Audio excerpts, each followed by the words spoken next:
प्यारे बहनों और भाइयों, नमस्कार। हर हुकूमत की जो सबसे बड़ा फ़र्ज होता है वो होता है अपने लोगों की जान और माल की हिफाजत। बाकी सब काम उसके बाद आते हैं।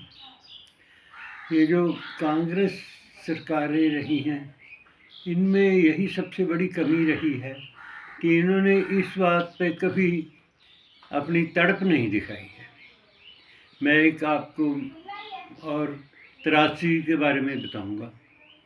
25 नवंबर 1947 को एक गांव था, कस्बा था बॉर्डर के ऊपर भारत की तरफ, मीरपुर। तो उसके ऊपर पाकिस्तान की फ़ौज और कबाइलियों ने और पठानों ने मिलकर हमला किया। उन्होंने एक समझौता कर रखा था कि भाई जो इनका माल, क्योंकि वो काफ़ी समृद्ध लोग थे, कि जो इनका माल सामान होगा और इनकी औरतें होंगी वो तुम ले जाना और ये गांव हमको संभाल देना। उन्होंने बड़ी ज़ोरदार मारकाट शुरू कर दी, हज़ारों बंदों को काट डाला और 2500 के करीब लोग अपनी जान बचाने के लिए जंगलों में भाग गए। और वो धीरे धीरे कोई कहीं जाकर किसी ने शरण ली, कहीं किसी ने ली। तो उन्होंने ऐसा, जो पाकिस्तान की फ़ौज थी उसने उस गांव के ऊपर कब्जा कर लिया। बॉर्डर पर तो था ही, बॉर्डर अपने पाकिस्तान की कब्जे में ले लिया। नेहरू जी तक लोगों ने, अफसरों ने बात पहुंचाई और जो बात है, बीच की बात ये है कि उसके 2-3 मील दूर ही एक फौज की टुकड़ी बैठी थी झांगर गांव में।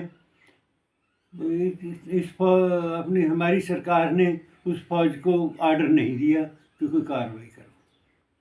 अब जिनकी जान पर बनी हुई थी उन्होंने तो अपनी जान बचानी थी। देखा जाए तो फौज जो सरकार होती है वो अपना पहरेदार होती है पब्लिक की, और उसका हिफाजत करना उसका फ़र्ज होता है।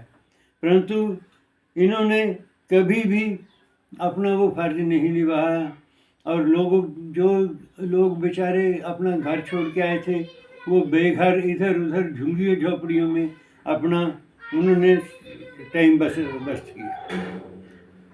तो ऐसे एक नहीं, बंटवारे के समय ऐसी बहुत सी वारदातें हुई हैं जो हमारे से छिपाई गई हैं, उनको कभी हमारे सामने लाया ही नहीं गया।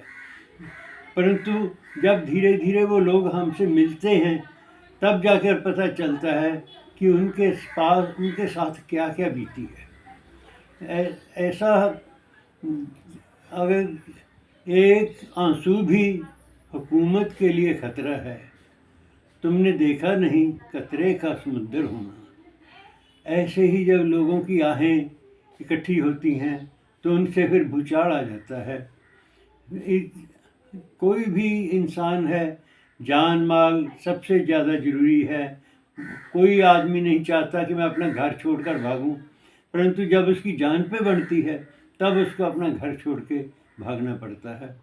इन्हीं बातों से पब्लिक का, लोगों का इस कांग्रेस से मोह भंग हो रहा है कि ये कभी भी मार कटाई करने में या लूट मार करवाने में कभी पीछे नहीं रहती।